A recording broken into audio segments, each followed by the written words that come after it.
Dear students, welcome back. Kannur university SD സ്റ്റുഡൻസിൻ്റെ first BCom BBA statistics for management എന്ന സബ്ജക്റ്റിലെ first 4 ചാപ്റ്റേഴ്സിൽ ഇതുവരെ ചോദിച്ച തിയറി ക്വസ്റ്റ്യൻസാണ് ഇന്നത്തെ ക്ലാസ്സിൽ ഇൻക്ലൂഡ് ചെയ്തിരിക്കുന്നത്. ഓക്കെ, അപ്പോൾ first chapter introduction to statistics. പിന്നെ ക്വസ്റ്റ്യൻ്റെ പാറ്റേൺ, ഫസ്റ്റ് പാർട്ട് എ ആണ്. പാർട്ട് എ 1 വേർഡ് ക്വസ്റ്റ്യൻസ് ആണ്. Second part B. അപ്പോൾ പാർട്ട് ബി 10 ക്വസ്റ്റ്യൻസ് ആണ് ഉള്ളത്. അതിൽ answer any 8 questions. Each carries a weightage of 4 ആണ്. അപ്പോൾ അതിൽ കംപ്ലീറ്റ് തിയറി ക്വസ്റ്റ്യൻസ് ആയിരിക്കും. മിക്കവാറും കംപ്ലീറ്റ് തിയറി ക്വസ്റ്റ്യൻസ് ആണ് ചോദിക്കാറ്. Next part C. ഇതിൽ 8 ക്വസ്റ്റ്യൻസ് ആണ്. Answer any 6. Each carries a weightage of 2. അപ്പോൾ ഇതിൽ മിക്കവാറും BCom 4 തിയറി 4 പ്രോബ്ലമാണ് ഉണ്ടാകുക. BBA അതേപോലെ തന്നെ ഒന്നുകിൽ 4 തിയറി അല്ലെങ്കിൽ 3 തിയറി. മിക്കവാറും ഇങ്ങനെയാണ് ഉണ്ടാകാറ്. ചില സന്ദർഭങ്ങളിൽ 5 തിയറി ചോദിച്ചിട്ടുണ്ട്. പിന്നെ നെക്സ്റ്റ് പാർട്ട് ഡി ആണ്. അപ്പോൾ പാർട്ട് ഡി എല്ലായ്പ്പോഴും 1 തിയറിയും 2 പ്രോബ്ലം ആയിരിക്കും. അത് BCom ആണെങ്കിലും BBA ആണെങ്കിലും 2 പ്രോബ്ലവും 1 തിയറി ആയിരിക്കും. അപ്പോൾ ഇനി നമുക്ക് ക്വസ്റ്റ്യൻസ് നോക്കാം. ഫസ്റ്റ് ചാപ്റ്ററിൽ part B question number 1 define statistics. Second meaning of statistics. Next part C first 1 what are the major functions of statistics. Second specify the uses of quantitative techniques in business. Third, അതായത് first ചാപ്റ്ററിൽ നിന്ന് ചോദിച്ചിരിക്കുന്ന ഒരു essay ആണ് define statistics as A method. പിന്നെ state it's features. അപ്പോൾ ഇത് first ചാപ്റ്ററിൽ നിന്നും ഇതുവരെ ചോദിച്ച ക്വസ്റ്റ്യൻസ് മാത്രമാണ് ഞാൻ സെലക്ട് ചെയ്തിരിക്കുന്നത്. ഇനി സെക്കൻഡ് ചാപ്റ്റർ നോക്കാം. ഓക്കെ, അപ്പോൾ സെക്കൻഡ് ചാപ്റ്റർ ഏറ്റവും കൂടുതൽ ഇമ്പോർട്ടൻസ് കൊടുത്ത് പഠിക്കേണ്ട ഒരു ചാപ്റ്ററാണ്. കാരണം എല്ലാ എക്സാമിലും പാർട്ട് ബിയും സിയും ഡിയും എല്ലാ ക്വസ്റ്റ്യൻസിലും സെക്കൻഡ് ചാപ്റ്ററിൽ നിന്നാണ് ഏറ്റവും കൂടുതൽ തിയറി ചോദിച്ചിരിക്കുന്നത്. അപ്പോൾ പാർട്ട് ബിയിൽ ചോദിച്ചിരിക്കുന്ന questions, first 1 mention the objectives of sampling. Second, what are the advantages of sampling over census. Third, give 2 methods for taking simple random sampling. Fourth, why do we prefer sampling over census. Fifth one, explain theorems of sampling. Sixth one, define quota sampling. Seventh one, what is random sampling. Eighth, what is census. Ninth, what is sample. Next, define statistical unit. Next, define standard error. Next, define questionnaire.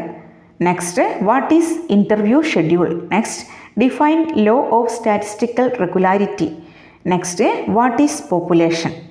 Next, part C ആണ്. First one, discuss the methods of collection of primary data. Second, explain stratified random sampling. Third, explain simple random sampling.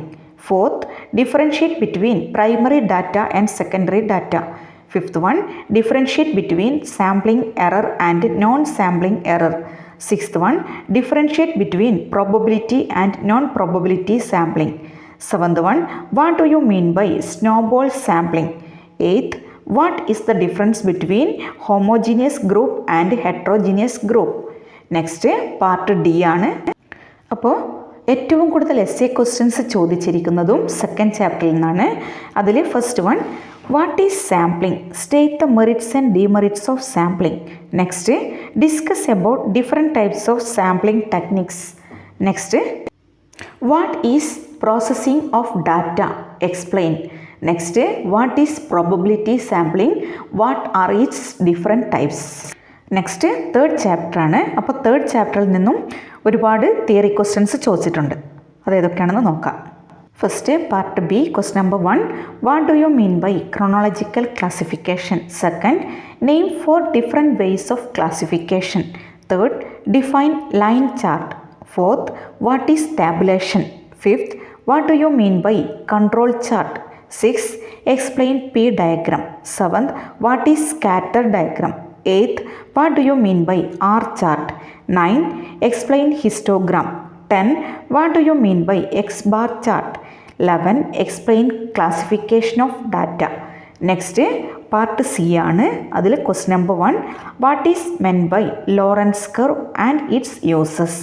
Second, explain the construction of pie chart. Third, explain the formation of a frequency table.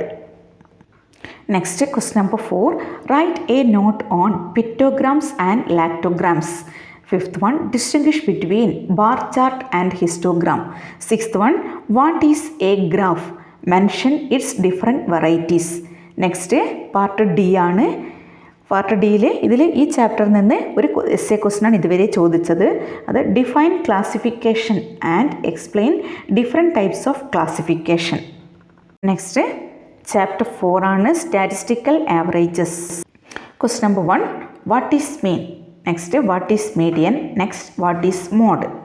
Next, arithmetic mean is a suitable measure of central tendency. Why? Fifth one, how to calculate the weighted arithmetic mean.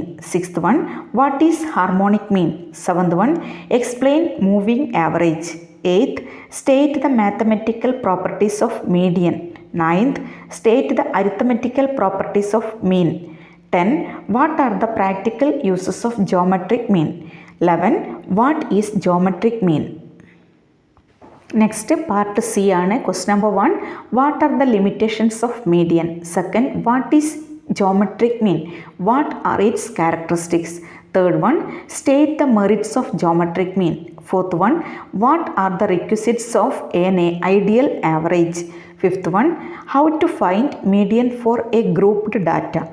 പിന്നെ ഇത് പ്രോബ്ലത്തിന് കൂടുതൽ important ആയിട്ടുള്ള ഒരു chapter ആയതുകൊണ്ട് ഇതിൽ നിന്ന് essay question theory ഇതുവരെ വന്നിട്ടില്ല. എസ്സേ ക്വസ്റ്റ്യൻ പ്രോബ്ലം മിക്കവാറും എല്ലാ ക്വസ്റ്റ്യൻസ് പേപ്പറിലും ഈ ചാപ്റ്ററിൽ നിന്ന് പ്രോബ്ലം ഉണ്ട്. അത് നമുക്ക് നെക്സ്റ്റ് ക്ലാസ്സിൽ ഡിസ്കസ് ചെയ്യാം. അപ്പോൾ ഫസ്റ്റ് 4 ചാപ്റ്റേഴ്സിൽ ഇതുവരെ ചോദിച്ച തിയറി ക്വസ്റ്റ്യൻസാണ് ഞാനിതിൽ ഇൻക്ലൂഡ് ചെയ്തിരിക്കുന്നത്. ബാക്കി ചാപ്റ്റേഴ്സ് നെക്സ്റ്റ് ക്ലാസ്സിൽ ചെയ്യാം. Okay, thanks.